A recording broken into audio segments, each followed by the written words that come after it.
Assalamualaikum warahmatullahi wabarakatuh. Waalaikumsalam Waalaikumsalam warahmatullahi wabarakatuh, Bu. warahmatullahi wabarakatuh. Selamat pagi semuanya, anak-anakku yang tercinta dan tersayang. Pagi, Bu.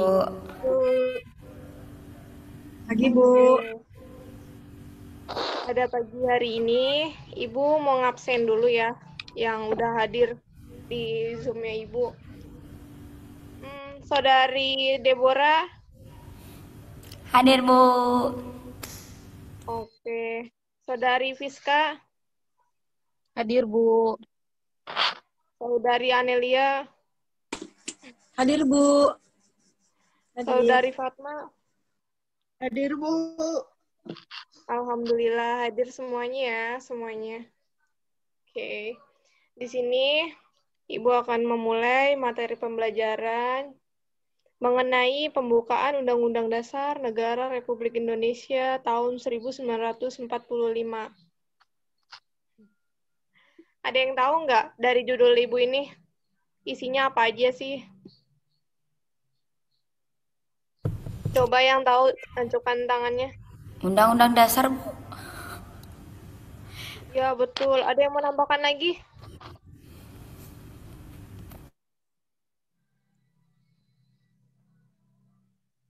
Halo, kemana ya murid-murid Ibu? Ya, Bu. Saudari Anelia mau menambahkan tidak? Jadi, pembukaan Undang-Undang Dasar itu bukti bahwa Indonesia itu sudah terbebas dari penjajahan Belanda dan kawan-kawannya. Itu ya, Bu ya? Iya. Oke, jadi ada contoh gambarnya ya di sini. Tahu kan ini gambar apa? Tahu, Bu. Anak SMA ya, Bu? Iya, anak SMA-nya ngapain, sayang? Kayaknya lagi nyalonin jadi ketua OSIS. Iya, betul, Deborah. Jadi, dari foto itu menjelaskan bahwa adanya kegiatan pemilihan ketua OSIS merupakan contoh penerapan nilai-nilai demokrasi di sekolah. Rangkaian kegiatan pemilihan tersebut OSIS merupakan ya, Bu? bagian perwujudan pokok-pokok pikiran yang terkandung dalam Undang-Undang Negara Republik Indonesia tahun 1945. Oke, lanjut.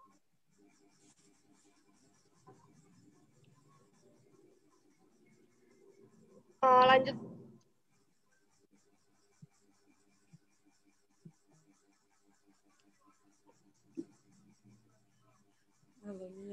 Nah, yang pertama ini isi dan makna alinea pembukaan Undang-Undang Dasar Negara Republik Indonesia tahun 1945. Maaf,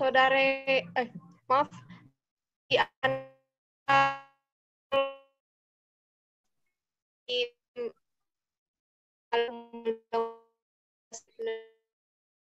Bisa. Kalau misalnya alinea pertama itu isinya tentang punya hak mutlak untuk merdeka. Sedangkan alinea 2 itu maknanya perlu upaya untuk memerdekakan terlebih dahulu bangsa Indonesia dari penjajahan bangsa Indonesia. Sedangkan alinea ketiga itu ini kayaknya kemerdekaan bangsa Indonesia bukan semata-mata hasil usaha manusia, tapi juga melainkan karunia Tuhan Yang Maha Esa. Dan yang terakhir, alinea keempat, yaitu bentuk negara dipilih, yaitu kesatuan dengan kedaulatan di tangan rakyat dan jalankan sesuai Pancasila. Lalu yang ketiga, bangsa Indonesia meyakini bahwa tercapainya kemerdekaan bangsa Indonesia bukan semata-mata hasil usaha manusia, melainkan karunia Tuhan Yang Maha Esa. Lalu yang keempat, bentuk negara yang dipilih yaitu kesatuan dengan kedaulatan di tangan rakyat dan dijalankan sesuai dengan Pancasila. Sampai sini ada yang ingin ditanyakan?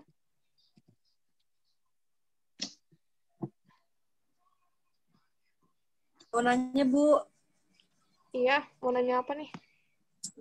Bu, itu kan undang-undang itu kan ada 4 alinea ya. Itu di antara 1 ke 4-nya itu saling berkaitan nggak sih, Bu?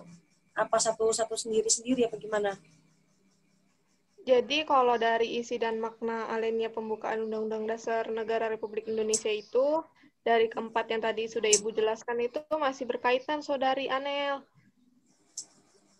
Oh iya, berkaitan ya Bu ya. Makasih ya Bu. Ya. Lanjut, Saudari Deb.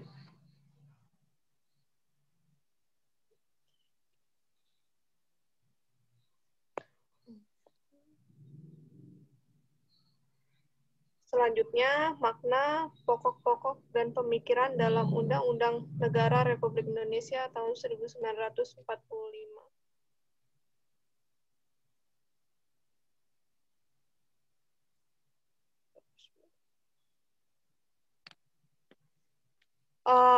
Coba Saudari Fiska tolong bacakan makna dan pokok-pokok pikiran dalam pembukaan Undang-Undang Dasar Negara Republik Indonesia. Makna pokok-pokok pikiran dalam pembukaan Undang-Undang Negara Republik Indonesia tahun 1945. Pokok pikiran pertama, negara dalam melaksanakan kewajiban didasarkan pada asas persatuan. Pokok pikiran kedua, manusia mempunyai hak dan kewajiban yang sama untuk menciptakan keadilan sosial dalam kehidupan masyarakat. Pokok pikiran ketiga, sistem demokrasi menjadi bagian dari pelaksanaan kekuasaan sistem pemerintahan Indonesia dengan berdasarkan pada sistem perwakilan. Yang keempat, Undang-Undang Dasar mewajibkan pemerintah memelihara budi pekerti kemanusiaan yang luhur dan memegang teguh cita-cita moral rakyat yang luhur. Oke, terima kasih Saudari Fiska. Ya, Bu. Yang lainnya udah paham belum apa yang tadi Saudari Fiska bacakan? Paham, Bu. Paham Bu, insya Allah. Baik, wah pinter-pinter ya murid Ibu udah paham sama materinya. Oke, bisa dilanjut?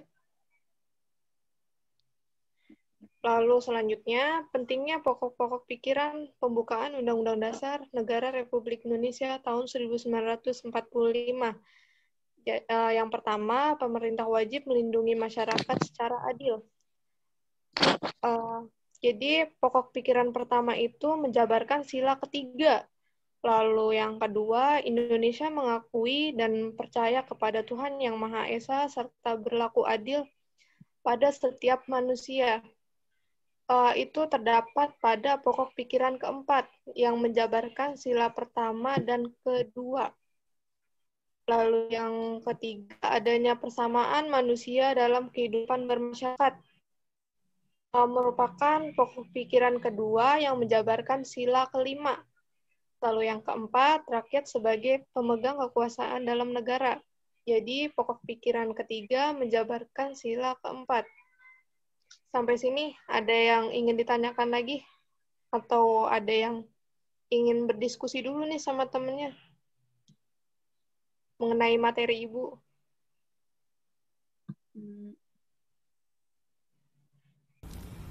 Belum, Bu, lanjut.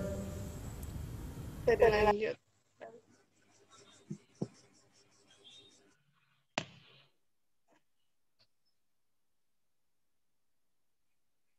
Oke, selanjutnya kedudukan pembukaan Undang-Undang Dasar Negara Republik Indonesia tahun 1945. Saudari Deborah, bisa tolong dibacakan yang pertama? Baik, Bu. Nah, yang pertama itu ada sumber hukum tertinggi negara, di mana tercantumnya Pancasila dalam alinea keempat, pembukaan Undang-Undang Dasar NKRI tahun 1945, membawa konsekuensi bagi peraturan hukum yang terletak di bawah Undang-Undang Dasar Negara Republik Indonesia tahun 1945. Jadi sumber hukum tertinggi di negara itu apa? Contohnya? Pancasila, Bu. Pancasila. Pancasila.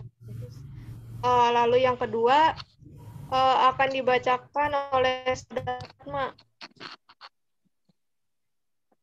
Yang kedua, pokok kaidah negara yang fundamental yaitu pembukaan Undang-Undang Dasar Negara Republik Indonesia tahun 1945 sebagai pokok kaidah negara yang fundamental atau disebut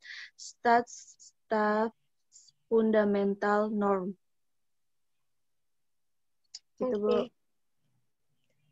Pokok kaidah negara dan fundamental itu bisa dikasih tahu nggak contohnya nih biar teman-teman paham sama apa yang tadi kamu baca.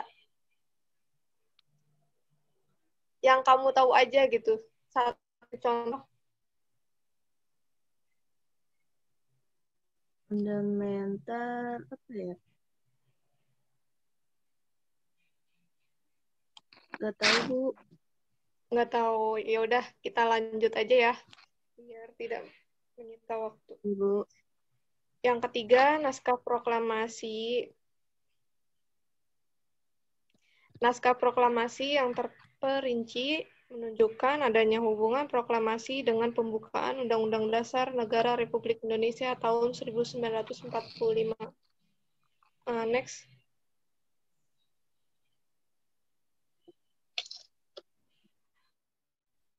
Selanjutnya, pembukaan Undang-Undang Negara Republik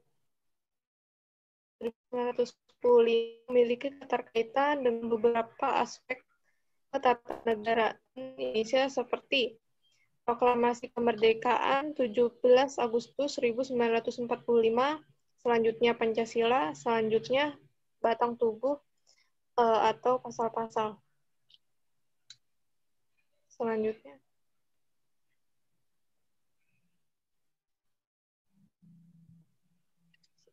Mewujudkan pokok-pokok pikiran pembukaan Undang-Undang Negara Republik Indonesia tahun 1945 dalam kehidupan sehari-hari. Yang pertama, prinsip nasionalisme Indonesia.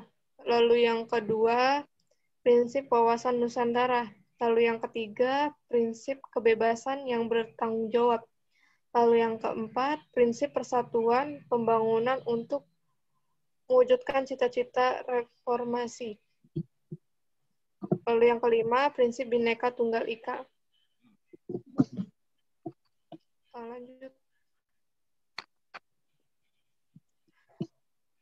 Keadilan sosial bagi seluruh rakyat Indonesia.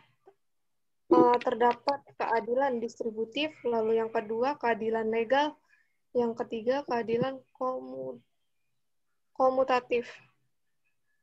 Lanjut. Lalu selanjutnya kedaulatan rakyat, artinya penyelesaian masalah di lingkungan keluarga, sekolah, masyarakat, dan negara dilakukan secara musyawarah mufakat.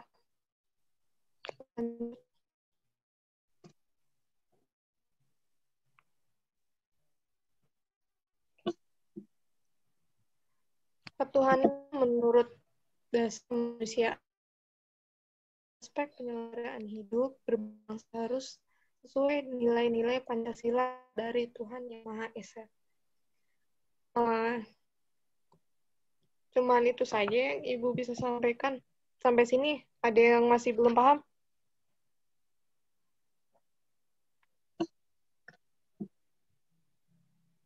Bertanya boleh nggak, Bu? Boleh. Di dalam yang tadi dijelaskan, terus dalam Undang-Undang 1945.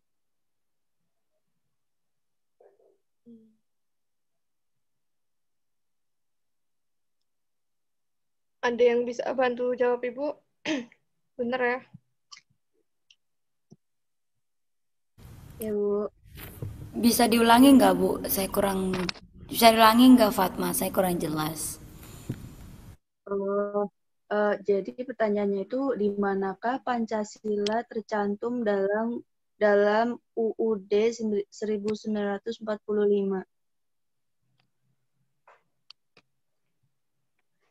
Coba Saudari Deborah bantu jawab pertanyaan Fatma. Ya baik, Bu. Jadi kan pertanyaannya itu di manakah Pancasila tercantum dalam Undang-Undang Dasar 1945 ya? Benar ya, Saudari Fatma? Ya, kalau menurut saya sih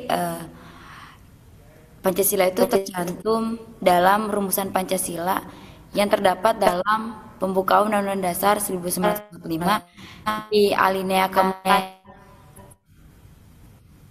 Ya, betul sekali jawabannya Deborah. Oh, di alinea keempat ya, Bu? Iya, Menurut saya sih betul seperti sekali. itu.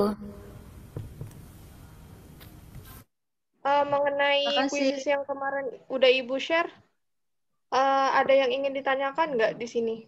Mungkin ada yang belum paham dengan kuis yang kemarin Ibu kasih, atau mau dibuat bahan diskusi di sini? Ibu, aku mau nanya, Iya, silakan. apa perbedaan pembukaan Undang-Undang 1945 dengan Piagam Jakarta, Bu? Jadi, perbedaan pembukaan Undang-Undang Dasar 1945 dalam Piagam Jakarta ya, tadi pertanyaannya. Jadi Ya, Bu. jawabannya, alinea pembukaan kedua membahas mengenai dasar negara. Yang pertama, yaitu mengenai ketuhanan. Piagam Jakarta yang berbunyi ketuhanan dengan kewajiban menjalankan syariat Islam bagi pemeluk-pemeluknya.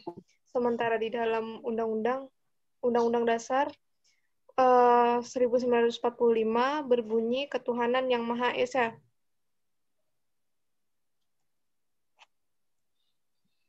Bisa dipahami, Saudari Fiska? Bisa, Bu. Ada yang ingin menambahkan?